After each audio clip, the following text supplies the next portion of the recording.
National industrial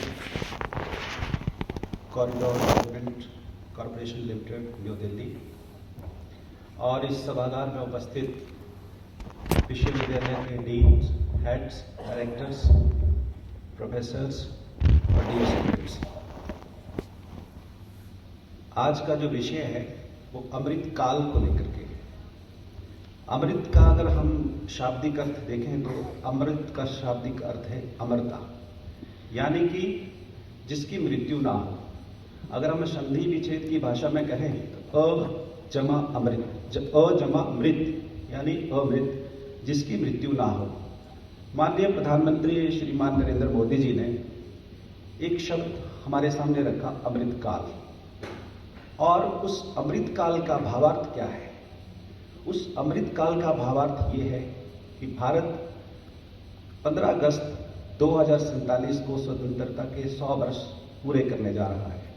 और 2021 में जब उन्होंने ये शब्द हमारे सामने रखा तो उस अमृत काल में हम लगभग 75 वर्ष अपनी स्वतंत्रता के पूर्ण कर रहे हैं। यानी कि आने वाले जो 25 वर्ष हैं, इन 25 वर्षों में भारत कहाँ होगा, किस स्थिति में होगा, और उन्होंने हमारे सामने कुछ विषय रखे। और उन सभी विषयों को अगर हम आज देखें तो भारत नया भारत बन के उभर रहा है। चाहे वो G20 की प्रेसिडेंसी हो, चाहे वो स्पोर्ट्स का क्षेत्र हो, चाहे वो डेवलपमेंट का क्षेत्र हो या अन्य कोई भी क्षेत्र हो, उन सभी क्षेत्रों में, चाहे शिक्षा का क्षेत्र हो, भारत में अब राष्ट्रीय शिक्षा नीति लगभग 100-150 वर्षों के बाद आई। यानी भारत का जो उदय है अब नई दिशा में आगे हो रहा है। इसी कारण माननीय प्रधानमंत्री जी ने अपने भाषण में ये भी कहा कि अमृत काल जो है वो भारत के सांस्कृतिक जागरण का काल है। यानी भारत जीवंत मार्गदर्शक है, एक जीवांत ऊर्जा का क्षेत्र है और एक विश्व एक परिवार यानी वसुधैव कुटुंबकम की भावना को लेकर के हम पूरे विश्व में काम कर रहे हैं।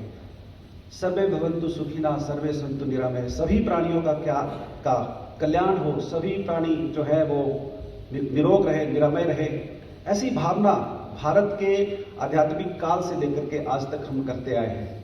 आज का जो विषय है, जिस विषय के ऊपर हमारे बीच में अभिषेक चौधरी जी मुख्यतः यहाँ पधारे हैं, उनकी बातों को सुन करके हम लोग अनुग्रहित होंगे और जो नए भारत निर्माण को लेकर के देश के प्रधानमंत्री जी का संकल्प है उसे हम कैसे पूर्ण करेंगे, ये विचार भी आज हमें सुनने को मिलेंगे। आज इंफ्रास्ट्रक्चर के क्षेत्र में भारत जो है वो लगातार उन्नति कर रहा है। उसी इंफ्रास्ट्रक्चर को लेकर के कौन कौन सी ऐसी योजनाएं हैं, कौन कौन से ऐसे क्षेत्र हैं जहां भारत सच में ही प्रगति कर रहा है, ऐसे सभी विषयों को प्रमुखता से हमारे बीच अभिषेक चौधरी जी रखने वाले हैं। मैं विश्वविद्यालय परिवार की ओर से आपका बहुत बहुत हार्दिक अभिनंदन करता हूँ, स्वागत करता हूँ। धन्यवाद।